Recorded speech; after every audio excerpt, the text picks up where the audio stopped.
तर आम्ही सुद्धा गेले 7-8 वर्षापासून आमच्या कुडाळकर शिंद्यांचं इतिहास संशोधनाचं काम करतोय.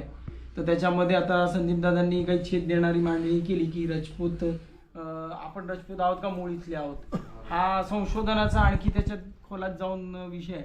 परंतु आमच्याकडे जे जुनं 1861 जे रेकॉर्ड आहे 1861चं जे इनाम कमिशन इंग्रजांनी हे केलं, तर त्यानुसार जी आमच्याकडे जी काही वंशावळ त्याच्यात आमचा उल्लेख हा मूळ म्हणजे जसं म्हणतोय जी थिअरी मांडली सांगितलं असणार की राजस्थानमधून बैसवाड्यातून आमचे मूळ पूर्वज आले, ते सिंदखेडा जे धुळ्याच्या इथलं सिंदखेडा आहे तिथे राहुल घराणी आहेत, तर तिथं आमचे पूर्वज मूळ आले असं बोललं जातं रतनसिंग.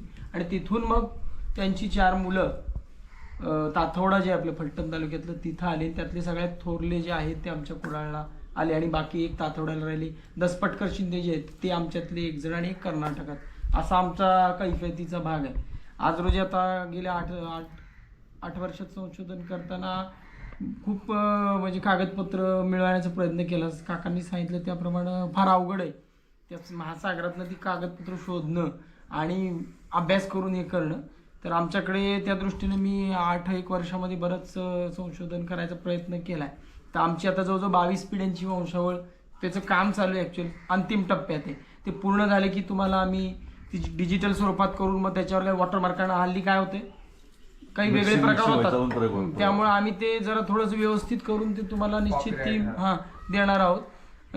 तर सांगायचं हे आहे की आमच्याकडे आता देशमुखी तुम्ही काकांनी सांगितलं की शिंदे देशमुख हे आम्ही पहिल्यांदा ऐकलं, तर आमच्याकडे 1541 पासूनची कागदपत्र आहेत, पत्र उपलब्ध आहेत ती, त्याच्यामध्ये उल्लेख आमचे शिंदे देशमुख जाणवलं. कारण आतापर्यंत मी एवढे शिंदे बघितले, शिंद्यांना देशमुख हे नाव कुठं नाहीये. तुमच्या 12 मावळातलं जर शोधलं ना, 12 मावळातले जे 12 देशमुख आहेत त्यातले 5 देशमुख हे मूळ शिंदेचे आहेत. शिळेमकर शिंदे, करंजावणे शिंदे, तुम्ही म्हणजे कुळ आणि देवक एकच आहे, देवक एक गोत्र एकच आहे, त्यामुळे मूळ 12 देशमुख जे आहेत त्यातले 5 मूळ शिंदे किंवा शिंदे कुळी आहेत.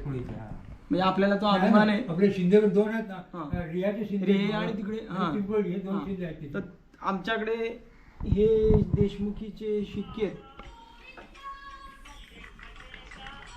त्याच्यामध्ये आमचं हा शिवकालीन शिक्के, कारण यांचं याच्यात नाव आहे सूर्याजी बिन तुबाजी देशमुख परगणी कुडाळ. तर त्यांना शिवाजी महाराजांनी इनाम जमीन दिली होती सरताळे. आता तुम्हाला येताना जे गाव लागलं तिथं 18 ते 20 एकर जमीन इनाम दिले, त्याचं पत्र सुद्धा आहे. आणि हे त्या काळातले शिक्के, त्यामुळं 1667च्या दरम्यानचे हे शिक्के. आणि आमच्याकडे चिलानं म्हणजे हा महत्वाचा ऐवज तुम्ही जपून ठेवलाय. आमचे जयसिंग काका आहे, आमचे थोरले जे आहेत त्यांच्याकडे शिक्का, आमच्याकडे एक शिक्का, असे एकूण मिळून 3 शिक्के, शिक्का मोर्तब. त्यामुळे आमचा 3 वाडे तिथं कुडाळमध्ये, त्यातला आमचा सगळ्यात थोरला वाडा आहे तो शिक्केकरी वाडा म्हटलं जातं. तर हे शिक्के आहेत. आणि चिलानम शस्त्र पण एक जुनं आहे की त्याला आपण बिछवा किंवा खंजीर म्हणतो, पण हे ॲक्च्युअल हे चिलानम आहे. म्हणजे आपण जे खाली याच्यामध्ये विजयनगर साम्राज्यातलं हे शस्त्र आहे.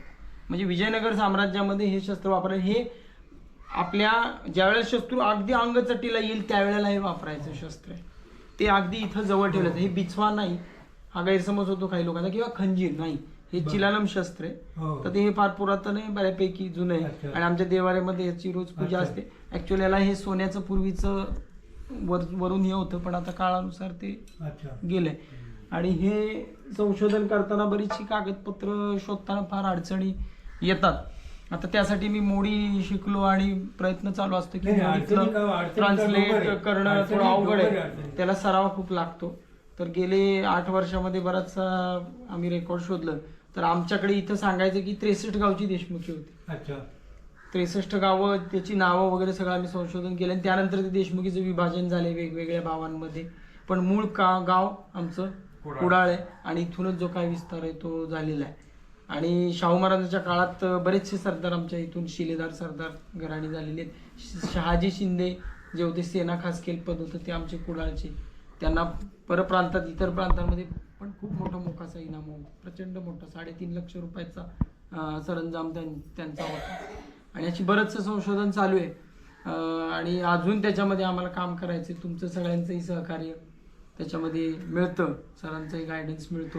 आमच्याकडे फक्त आता एक बेलावड्याचे शिंदे आहेत, त्यांचा एक फारसी शिक्का मिळाला आहे, त्याचं वाचन मात्र अजून काही करता आलेलं नाही. म्हणजे खूप लोकांना दाखवलं, पुण्यात सुद्धा माने सरांना, अजित माने सर त्यांना दाखवलं, आणि बरेचसे जे फारसी अभ्यासक आहेत त्यांना, पण ते अजून पूर्णतः काय वाचता आलेलं नाही. पण तो शिक्का काही लोकांना तो साधारण 1529च्या दरम्यानचा तो शिक्का असू शकतो. म्हणजे शिवाजी महाराजांच्या जन्माच्या आधी 100 वर्ष तो शिक्का असा जुना असो फारसी शिक्का आहे तो. असे बरेचसे संदर्भ मिळत आहेत आणि संशोधन करायचा आम्ही प्रयत्न करतोय. आणि आज तुमचा गारुण काका, मुकुंद सर, सिद्धार्थ पवार आणि लवराज दरेकर इनामदार आहेत, घोरपडे सर आहेत, हे सगळेजण आज आमच्या कुडाळला भेट दिली. आणि तुमचं काम जे आहे, जे की आज गरजेचं आहे, मराठ्यांचा इतिहास जो लपवलेला आहे, झाकलेला आहे, मुद्दामून म्हणजे काही दडपलेला आहे किंवा अप्रकाशित ठेवण्यात आला आहे, तर त्यासाठीचं हे काम फार मोठं आहे. आणि आपण सगळ्यांनी मिळून हे काम आणखी जोमाने करूया. यासाठी सगळ्यांनी प्रयत्न करणं गरजेचं आहे. जसं काकांनी सांगितलं की मोडी वाचक आणि फारसी भाषा, संस्कृत असू दे, इंग्रजी, या सगळ्या भाषांचं शिकून त्यातून आपल्याला हा इतिहास काढायचा आहे, तर तो आपला सगळ्यांचा प्रयत्न आहेच. आणि आपण सगळेजण आलात त्याबद्दल आमच्या कुडाळकर शिंदे आणि देशमुखांकडून सगळ्यांचे आभार व्यक्त करतो आणि धन्यवाद देतो की आपण वेळात वेळ काढून आलात. एक मिनिट मला सांगायचं की आमचा एक कार्यक्रम चालतो.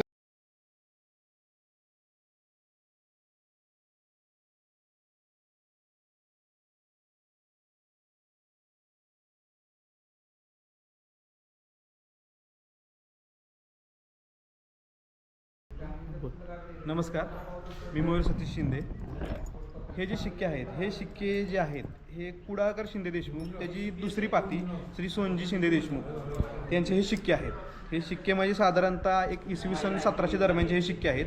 याच्यामध्ये असं आहे की ते हे 14, ह्याचा अर्थ की 14 गावची देशमुखी हे हुमगावकर शिंदे देशमुखांना मिळालेली. त्याच्यातील 2 गावामध्ये आता सध्या शिंदे देशमुख हे वास्तव्य आहेत. पहिलं गाव हुमगाव, दुसरं गाव इंदवली म्हणून गाव आमचे 4 किलोमीटर पुढं गाव आहे. म्हणजे जेणेकरून आता शिंदे देशमुखांची कुडाळपासून एक 4 गाव आहेत. पहिलं गाव आहे कुडाळमूळ, दुसरं हुमगाव, तिसरं बेलावडे. तर हुमगावपासून एक गाव इंदवली गावांचं वेगळं झालेलं आहे, बेलावडे गाव वेगळं आहे.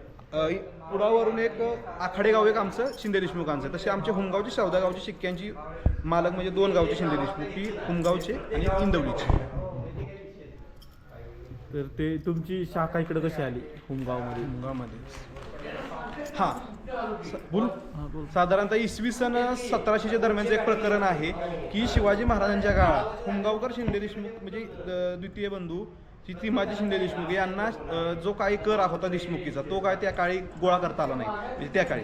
तर त्यावेळेस शिवाजी महाराजांनी आमचे मूळ पुरुष त्यांना वासोट्या किल्ल्यावरती 9 महिने कैदेत ठेवलेलं. तर 9 महिने कैदेत ठेवलं, तर त्यावेळेस त्यांना कर भरणार कुठून, त्यावेळेस त्यांनी स्वतःचा वाडा बंधूने विकला आमच्या कुडाळकर शिंदे देशमुखांना. मग त्याच्यानंतरनं साधारणतः तो वाडा विकल्यानंतर 14 गावची देशमुखीचं पहिलं गाव म्हणजे हुमगाव. त्यावेळेस आम्ही हे 14 गावच्या शिक्क्यानं तिथून आमची देशमुखी विभागली गेली, विभाजन झालं आमचं त्या देशमुखीचं त्या काळी. ते हे शिक्के. आणि आता ते तुम्ही हे शिक्के, कागदपत्र तुमच्या घराण्याचे कसे बाहेर काढले, त्याविषयी तुमचा एक छोटासा प्रयत्न सांगा इतिहासाबद्दल. मी फेसबुकवर पोस्ट वाचायचो देशमुखांचे, शिंदे देशमुखांचे म्हणजे श्रीनिवास शिंदे यांचे. तर त्यांना मी बोलायचं की आपण बाबा फक्त लग्नाच्या पत्रिकेत शिंदे देशमुख लावतोय, काहीतरी आपला इतिहास असावा पहिली गोष्ट म्हणजे. आता कसं गावामध्ये पॉझिटिव्हली मी आणि माझा बंधू 2 जण होतो तसे. नंतर शिंदे ह्यांना विचारलं श्रीनिवास शिंदेने की बाबा रे तुम्ही कसं काही पुरावे गोळा केले. नंतर त्यांना मी बोलते, मला बोलले की काहीतरी तुमचा धागा दोरा सापडेल. नंतर माझ्या बंधूला विचारलं, तर म्हणलं की शिक्केकरांचं घर म्हणजे अशोक शिंदे यांचं घर. मी त्यांना विचारलं, त्यांच्या घरी मला शिक्के मिळाले, कागदपत्र सुद्धा मिळालेले आहेत. त्याचा जरा आता सध्या अभ्यास चालू आहे. थोडक्यात वंशावळ थोडक्यात जुळलेली. तशी आम्हाला वंशावळ मिळण्यास मदत झाली चांगली इंदवलीकरांची. इंदवलीकरांकडे आमची वंशावळ पूर्णपणे मिळालेली आहे. चालतं.